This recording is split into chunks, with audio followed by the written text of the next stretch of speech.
और एक बात बताएं, आप अगर 4 रोटी खाते हो तो आप 3 रोटी खाओ तो 1 रोटी बचेगी, और 1 रोटी बचेगी तो तुम रोजू की 1 रोटी बचाओगे तो 1 साल की कितनी रोटी है गई? 360-65 रोटी है जाएंगे, नहीं है जाएंगे? और 360-65 रोटी में से मैं जानता हूं कि शायद 1.5 से आदमी तो आराम से खा लेंगे। तो तुम 1.5 से आदमी को भंडारो हमारे साहिब जी के आश्रम पे करे आओगे तो समझ लो आम के आम और गुठलीन के दाम। आप सोच रहे होंगे महात्मा बड़े होशियार हैं, अपने आश्रम की कह रहे हैं कि आश्रम पे करे आएंगे। नहीं, तुम्हें जरूरत है दी के वहां पर कर दियो। पर कबीर साहब जी का ये सिद्धांत है कि आदि में से आदि और टूकऊ में ते टूक, और कहें कबीर दास को कबहू नहीं आवे चूक। 2 काम हो गए। अगर आधी रोटी आपने कम खाई तो समझ लो कि आपका पेट हल्का रहेगा, दूसरे आधी रोटी बच गई वो दूसरे के काम में आएगी। तो 2 काम हो गए, आम के आम और गुठलीन के दाम। और दूसरी बात, आप गम खाओगे, किसी ने कहा, आपने सहन कर लिया, सुन लिया। सुनने में बहुत बड़ी शक्ति होती है। इसको ये एक शब्द है सहिष्णुता, सहन करने की शक्ति। बुद्ध का किसी ने अपमान किया, जहाँ जा रहे गांव में तो लोगों ने अपमान किया और खूब अपमान किया, लेकिन वो गाली दी और कोई धूल वूल फेंकी। और कुछ देर बाद फिर तथागत ने कहा कि अच्छा अब आप की आज्ञा हो तो हम चले यहाँ से। बोले आपके मन में कैसा आया? किसी सज्जन ने पूछा आपके मन में कैसा लगा, आप कैसा व्यवहार करोगे हमारे साथ में? बोले मैं वही व्यवहार करूंगा जो मैंने अगले गांव में किया था। मैं उस गांव में अभी आया था 2 घंटे पहले, तो उस गांव के लोगों ने मेरा बहुत बड़ा सम्मान किया, बहुत बड़ा सम्मान किया, लेकिन उस सम्मान को भी मैंने उन्हीं लोगों पर छोड़ दिया। मैंने उस सम्मान को भी नहीं लिया और मैंने इस अपमान को भी नहीं लिया।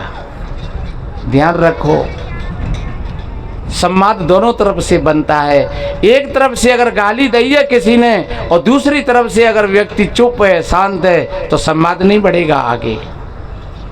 एक तरफ से किसी ने अगर अपमान कर दिया है तो दूसरी तरफ से अगर नहीं किया, प्रतिक्रिया नहीं की, तो संवाद नहीं बढ़ेगा आगे।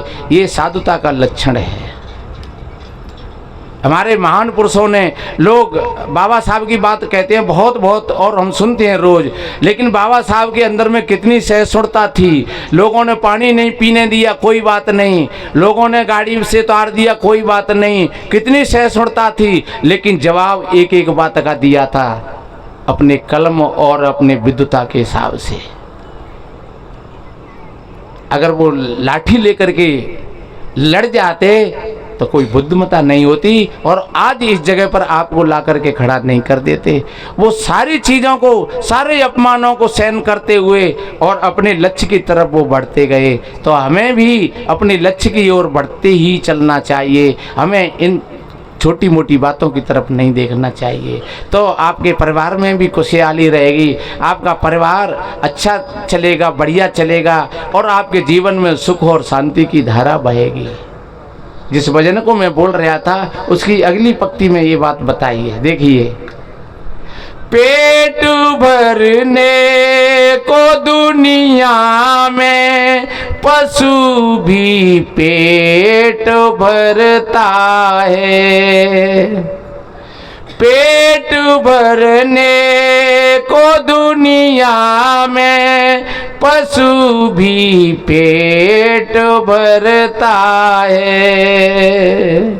दिए दिल यार कोई अपना वो नर पर स्वार्थी होता है, पथिक जो बांट कर खाए उसे इंसान कहते हैं, पथिक जो बांट कर खाए उसे इंसान कहते हैं।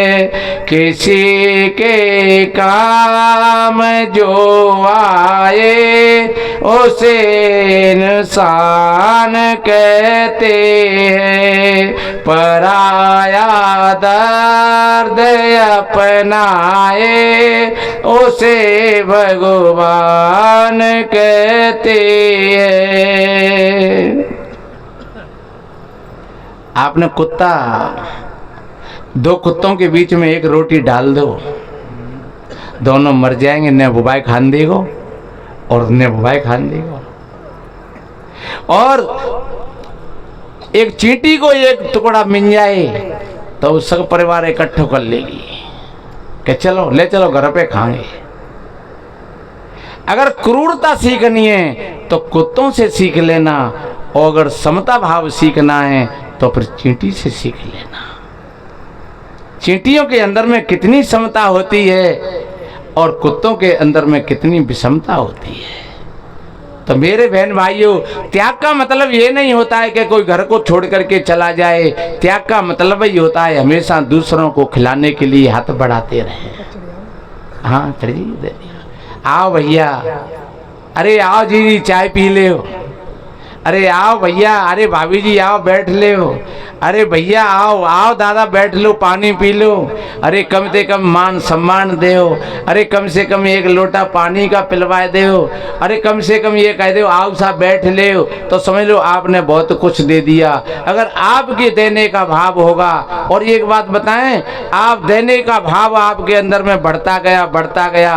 आज आपने किसी को 1 रुपया दिया, कल आपने 2 रुपया दिए, परसों आपने 5 रुपया दिए, तो मैं दावे के साथ कहता हूं आप थोड़े से समय में ही और दानियों की लाइन में तुम लग जाओगे। और अगर मांगने की प्रवृत्ति रही, खाने की प्रवृत्ति रही, तो धीरे धीरे आप भिखारियों की लाइन में चले जाओगे।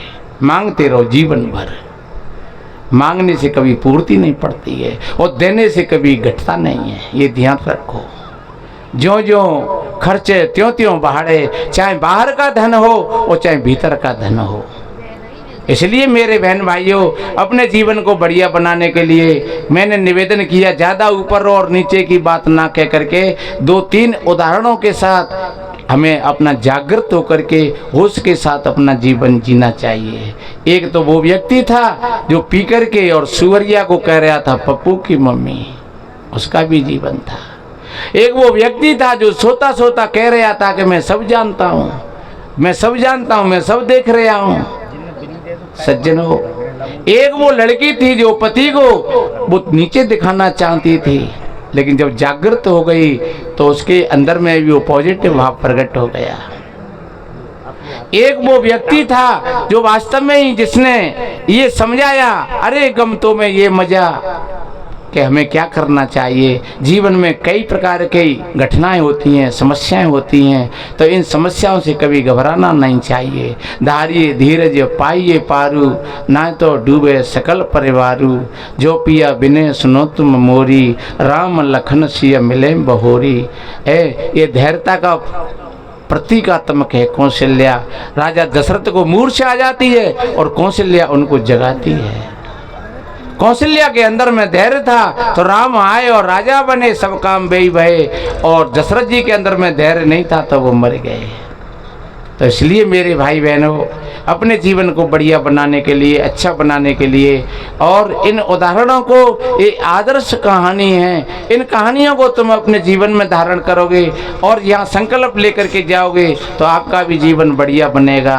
हम धन्यवाद देते हैं राम स्वरूप माड़ साहब जी को, जिन्होंने बड़े अथक प्रयास से और संतों को यहाँ बुलाया, और उनके साथ साथ जहाँ सत्संग हो रहा है, जो परिवार जहाँ पर है, जिनका जो घर मकान है यहाँ पर, उन सभी भाइयों की बहुत बड़ी अच्छी सेवा, और सभी बहन और बच्चा सभी सेवा में जुटे हुए हैं। और आप सभी भाई बहनों के लिए आप दूर दूर से, क्योंकि ये आजकल का सालक बहुत बड़ा है और कितने भाई अपने ब्याह और शादियों को छोड़ करके और सत्संग में आए हैं, तो हम तो धन्यवाद देते हैं आप जैसे सभी भाई बहनों के लिए। तो सज्जनों, संतों का यही भाव होता है, सर्वे भवन्तु सुखिनः सर्वे सन्तु निरामया सर्वे भद्राणि पश्यन्तु मा कश्चित् दुख भाग भवेत्। सभी के जीवन में आनंद हो, सभी निरोग हों, सभी स्वस्थ हों, और इन्हीं शुभ मंगल कामनाओं के साथ और वाणी को समापन की ओर ले चलते हैं। हमारे पूज्य साहिब जी विराजमान हैं और अब इनके आशीर्वाद के शब्द आप श्रवण करोगे और एक जयकारा लगाए। बोलिए सदगुरु कबीर साहेब की, साहेब बंदगी, साहेब बंदगी।